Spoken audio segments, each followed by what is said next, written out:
আমার হাতে কি এটা বলো তো, পুজোর সময়, আর হচ্ছে হাতে এটা টাকা।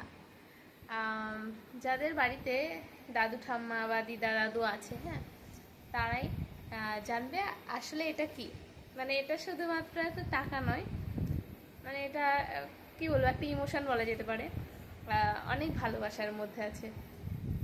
যেমন হচ্ছে এই যে পুজো যখনই শুরু হয়, তো বাড়িতে যদি দাদু ঠাম্মা বা দিদা থাকে, তবে কিন্তু এটা প্রত্যেকের সঙ্গেই হয় যে পুজো দেখার জন্য তারা কিন্তু এরকম টাকা দেয়।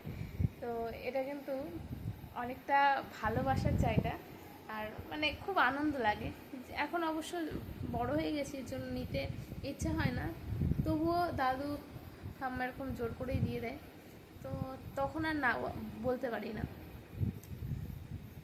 তো বেশ ভালো লাগছে। আজকে হচ্ছে দাদু আমাদের 4 ভাই বোনকে পুজো দেখার জন্য টাকা দিল। আমি বললাম এখন নেব না, আমি নেব না বলে বললাম যে আমি এখন নেব না, আমি কালী পুজোর সময় নেব। বলছে না না, কালী পুজোর সময় হবে না, এখনই নাও। আমি বললাম না। বলছে ঠিক আছে, কালী পুজোর সময়ও দেবো, তোমাদের জন্যই তো করছি। আমি নেব না বলে বলেছিলাম। যাই হোক, খুব ভালো লাগছে বেশ। কার কার মানে কারা কারা এরকম পুজোর সময় দাদু ঠাম্মার থেকে এরকম মেলা দেখার জন্য টাকা পাও এখনও, তো জানিও আমাকে।